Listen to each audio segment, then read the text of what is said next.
okay, so two questions then. We'll go in two directions from that. The first question is, like, who is running the show as far as you're concerned in the Trudeau government, or who was then? And maybe it's Trudeau, but maybe it isn't. And so I'm curious about that. I mean, I've heard from other people that I've talked to that he is markedly absent during discussions of ideational significance, let's say. He's not particularly interested in policy. He's not interested in the details of governing. Now, I don't know that to be true. And so that's part of the reason I wanted to talk to you. And then I also want to know, once you realized who you were actually responsible to, which is a very good realization, right, in a democratic system, to remember that. And I can understand perfectly well why you would have forgotten that, given the glamour and glitter in the dawning days and your relative inexperience. Okay, so then once you came to that realization, what changed and what changed? What did you start doing differently, and what happened? So let's do the first thing first. Who is running the show, or who was running the show as far as you're concerned, and what did that mean? Yeah. So as far as running the show, I think most people would remember, Canadians will remember that when Harper was prime minister, that people kept saying that, the prime minister's office was really centralized. All decisions were made there. Nothing changed with Trudeau.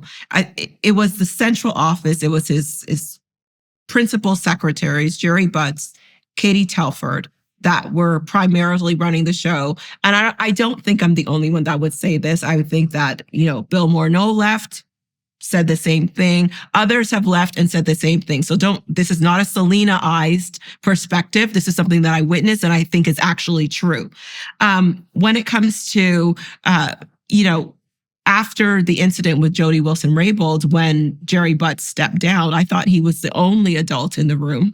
And when he stepped down, it became very apparent that things were going to get a lot worse before it got a lot better. And we could talk about that later. Yeah, what happened after I made that recognition was I did things completely differently. And I still kept getting into a lot of trouble for things, but at this point, I was doing it for the right reasons. I was getting in good trouble. And oftentimes you'd be given a speech and said, here, read the speech, say what's on the speech, and don't deviate. And I'd say, forget it. I'm not saying what's on this speech. This speech has nothing to do with the people of Whitby. It has nothing to do with the people that I serve. Tell me the three things that you want me to say that are really important. I'll say those, but I need to make sure that I'm representing Whitby. So I'd write my own speeches. I'd make sure I'd say them in French and English because I didn't want anybody to knock me for it. And I really made sure that I wasn't doing the cookie cutter politician move where you'd see one person sends out a tweet and everybody's tweet looks exactly the same. That wasn't me. I was very clear to make sure that the people of Whitby knew that I was serving them. And if I couldn't tweak the messaging, I posted nothing. And then I think towards the end, towards especially March of 2019, I just decided that I was not going to let the actions of one person dictate how I left government. And I was not going to let Justin Trudeau continue to be presenting himself as this sunny ways, great politician when I knew that he was the emperor with no clothes on. So what did you do about that? Like, you had some famous blow-ups as you departed from the political scene. Now, this is reminiscent. You mentioned Bill Morneau and Judy Wilson-Raybould. So another of the reasons that I wanted to talk to you is because, 3 establishes a pattern, and there seems to be very close affinity, and maybe I'm wrong about that, but from the outside, close affinity between what happened with Morneau and what happened with Raybould and what happened with you. And that's 3. And so maybe you could let everybody who's watching and listening know about these other people that departed and why you think that happened. And then also tell us when you decided to speak in your own voice again, given that you weren't given the opportunity to speak as the press secretary anyways. So tell us what happened with Bill Morneau and Judy Wilson-Raybould, and then also what happened to you when you started to reclaim your territory, let's say. Yes, yeah. So it didn't start with us, though. I want to be very clear. Leona Alleslev left way before. Decorated military person who decided to leave and cross the floor to the Conservatives really early in our mandate because she was so disenfranchised with the prime ministers. Other people left. After we left, Eva Nessef also left because of the bullying that she received within the party. So there was a few people. So it's not just a three.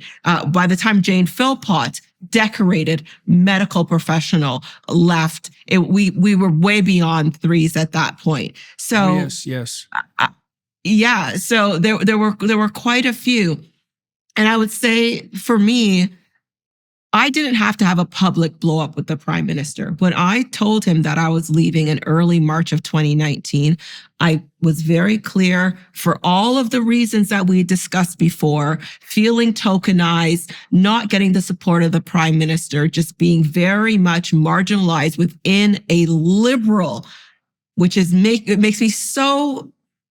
It is so upsetting because it's one thing to say, you did some missteps, but I felt duped by a party that I really thought understood what it meant to be center, understood what it meant to have equity and justice, what it meant to have those things, and to be disenfranchised by them because I wanted more for the people that I served was disenfranchising for me. Mm-hmm. Yes, it was. Yeah, well, definitely. That is the word. Thank you very much. That is actually the word. Betrayal. And so I called the prime minister and I said, look, I'm not running again. I didn't even have to give him a reason. I said, I'm not running again. It's 4 years. I'm not getting a pension. I'm not getting anything. I just don't want to do this. He said, well, that was the same day that Jody Wilson-Raybould had stepped down. He couldn't have two women of color leave at the same day. That's what he told you. Really? Like, dude, that's not my problem. That was his first response to your. Yes. Okay. So no, I'm going to play psychologist here for a minute. Okay. Because that's really not, that's seriously not good. Right? Because if he was a wise man and if he was a mature man, he would have understood that you divested yourself of your business. Your life took quite a turn. And that even if you two didn't get along, the fact that you'd been in government for only 4 years and you were leaving without running for re-election, without a pension, meant you were going back to square one in many ways. And so the first thing he should have said, even if he would have been somewhat truly self-aware and still putting his own interests first, he should have at least had the bloody sense to act as if he cared about what you were telling him. The fact that his first response was, I'm dead serious about that. Like, even if he was faking it, if he was a wise faker, the first thing he should have done was said like something like, well, I know we've had our differences. I really appreciate your service. You put an awful lot on the line for this. It's really unfortunate it didn't work out. Is there anything I can do for you to make your departure more straightforward? I wish we could have worked together more sincerely, right? Definitely. And then if he was a genuine human being, so to speak, that would have actually bothered him. But the fact that he came out and said, I can't afford to have two women of color leave me the same day, like, all that means is that every single thing that you regarded as a betrayal was in fact a betrayal. Absolutely. That's absolutely inexcusable. But wait, there's more. That's not all he said. That was the first thing he said. So I said, Justin, perhaps if not today or tomorrow or at some point in the future, you'll understand the level of sacrifice that I've made to be in this role. And I repeated it again, not today or tomorrow, but someday, I hope you understand the level of sacrifice. And then he was not happy with that. He said, oh my God, Celina, I can't believe that you're talking about my privilege. I was like, what? What? He said, he started talking about the fact that he has, had death threats too.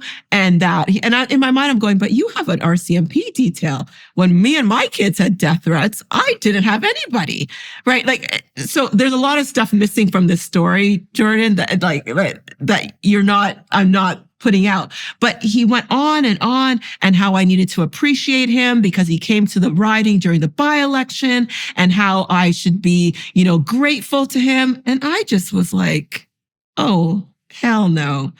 And I said a few choice words to him after that because I lost it at that point.